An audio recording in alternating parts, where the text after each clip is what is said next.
Hello, sir. How we doing today? Good, thanks. How are you? Hey, like I said, I woke up this morning. I can't complain. Thank you for taking the time out of your day to do this interview with me out of your busy schedule. I really appreciate it. So give me your first and last name, how old you are, and what do you do? My name's Kevin Sikora. I'm 53 years old and I'm in sales. Hmm. So you do sales at Subaru, is what I I do was. Mm-hmm. And how long have you been doing that? almost Like, 7 years. so you've been in the game for a while, so you've seen a lot of things, I'm sure. What's your educational background, major, minor, all that kind of stuff? Where'd you go to school and stuff like that? Actually, I grew up in Boardman Mm-hmm. and went to YSU. I graduated with a degree in business management. Okay. Interesting. Interesting. So, what can you tell me about work? What's it like on a day-to-day basis? Because I'm sure being a salesman, it can kind of vary and change here and there, especially when the days go by and stuff like that. Definitely. Um, Sales is kind of a thing that isn't scheduled as Mm-hmm. easily as like. So a lot of times you have plans and the plans change. So Yeah. that being able to modify what you do regularly is something that's really important. Mm-hmm. Can you tell me like why did you want to become a salesman? Was it something that like you always wanted to do, or did you have different aspirations growing up? No, actually, I was going to be an accountant, and Okay. through classes at YSU, it turned out that I wasn't going to be a good accountant. I changed my major, went into management, hmm and Yeah, I managed people for about 10 years, and unfortunately, it turned out that I wasn't a good manager. I didn't enjoy it. Put yeah. it that way. hmm And then you went into sales because you felt like you were really good at talking to people. Like what were the things that like made you just like want to be a salesman? Well, I think part of it is your education and your experiences modify everything that you do over time. So you may start out wanting to do one thing and end up finding out that you're better at doing something else. So it turned out that as a manager, I learned to become a good salesperson. Right, right. When you're managing people, you're really selling them their job, hmm their day-to-day activities. And it turned out that in sales, it's very much the same thing with the customer. Yeah, I can definitely agree with that. So like me getting into sales and stuff like that, and people are going to see this, and I'm sure that they want to get into sales as well if they're watching this. What is some crucial advice that you would give to somebody that's looking for a job to get into sales or stuff like that? Okay, good question. If you're looking to do sales person to person like I do, hmm it might be a little bit different than doing business to business sales. So hmm that'd be one. I have experience really well with working with people one on one and taking time to explain products to them, demo the products, drive the vehicles like we do, and then after that we're doing pricing, we're doing financing, and then doing other things with the customers. It's a long process. It's something that takes sometimes days, months, years. hmm Going back So, to what you said about business to business, did you always like, did you know that you could be like a car salesman, or did you like want to get into like another field of what you could do with sales and stuff like that? Maybe like solar, pest control, business to business sales, like you said. that's a good question. I think it's hard to decide what you're going to be really good at. And it turned out that I was just attempting sales, and it turned out that I became really good at sales. Mm-hmm. I think it transfers to every type of business that you would work in or every type of field that you would have. Just because it's with individuals instead of companies, I think it has uh, the same qualities work in all types of sales. Mm-hmm. I'm a firm believer in that I feel like if you could do door-to-door sales, you're able to do any type of sale. Do you have that same belief?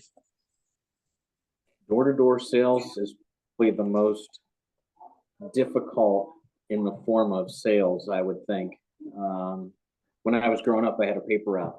I'd Right. talk. on my street and selling them their papers all the time. Working in that respect, it was difficult as a young person to go door to door sales as an adult, trying to sell, say, direct TV or things like that. It would be very difficult. But if you were Mhm. able to do it even slightly, you can do sales in any form. Yeah, because I feel like even if you make like, especially doing door-to-door sales, if you can make like 3 sales in a day out of 50, that's like that's a win right there. You know what I mean? Because door-to-door sales is so hard with people slamming the door in your face and stuff like that. So you never know what you're gonna get with door-to-door. So I'm gonna throw a little curveball at you here. Give me 3 words to describe yourself Hmm. and why. Okay, I will. You're throwing me a curveball, that's for sure. Consistent, honest, integrity. There we go. Solid. Solid, solid. Uh, when it comes to sales, what's something that people do too often, and what is something that people don't do enough of? Okay, that's a good question. I think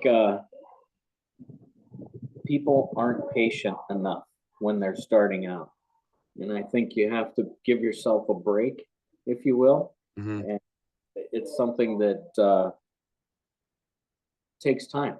You're not going to be number one overnight, and it takes a long time to get that way. Hmm. So be able to give yourself a chance. And by giving yourself a chance, you allow yourself to fail. And you Right. fail. I fail probably more times than I succeed, but I Hmm. still out of product. Right. It's all about if you take, 3 steps forward, it's about taking 3 steps back, taking 5 steps forward. My fault. Apologize for that. I think So, about that. In our industry, if you sell 1 out of 10, 10%, you're doing really well. That would mhm, be industry average. As you get better at it, if you get to 3 out of 10, 30%, you're doing really well. And later on, you'll be 75% hmm. or better even. So you're making 7 or 8, sales out of 10. So Correct. that's pretty solid. So what kind of commission do you guys get for doing car sales? Car sales, it's interesting. There's a bare minimum that you can make. You can make about $100 if you make a sale. That would be the minimum. They call it a mini, if you will. Hmm. Okay. So, industry term mini is your minimal commission that you could make. We're strictly commissioned, so it's not like we're paid a salary or hourly. So everything that you earn is what you earn. That's your pay. So Right. it's not salary plus commission. Hmm. Uh, but beyond, we're paid 25% of the profit of each sale. So the profit could be anywhere from negative 2,000 to positive 5,000. You That's something. That's actually really interesting too. Um, so when selling a product, what do you think is more important, the person who's selling the product or the product itself? Good question. I think it starts with the product. It ends with the people that you're working with. So you wouldn't just go and buy something to buy something. Uh, you actually have to need the product Right. because you're not buy it to buy it. If you need, like in our industry, you need a car, you're going to want to do some research, and you do your research, and then you go and take a look. And it's the touching of the car, the feeling of the car, the driving of the car that solidify what you already learned, and then working with good people help you, finalize your purchase. Hmm. Like I feel like, like a good salesman definitely, can just I feel like they start off by asking questions and then it leads them to the other person starting to ask them questions. Is that true? Yes, Hmm. 100%. The Hmm. first thing I do when I meet someone is we sit at my desk for 10, 15 minutes just so that I can listen.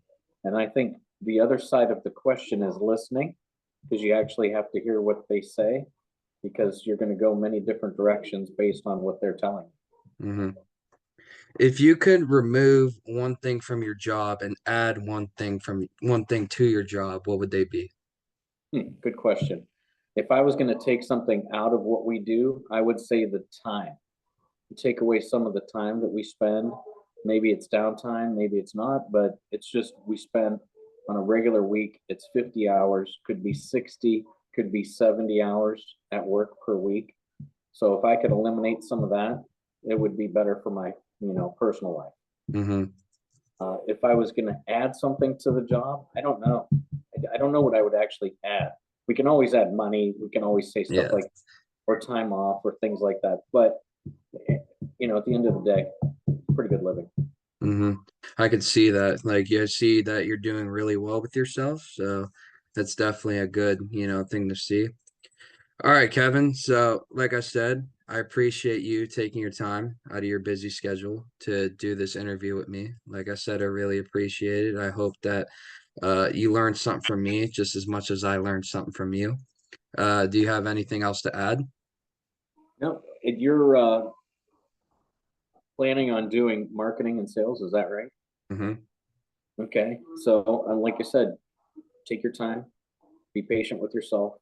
Don't be afraid to take advantage of an opportunity. And if it's out of your comfort zone, it's okay.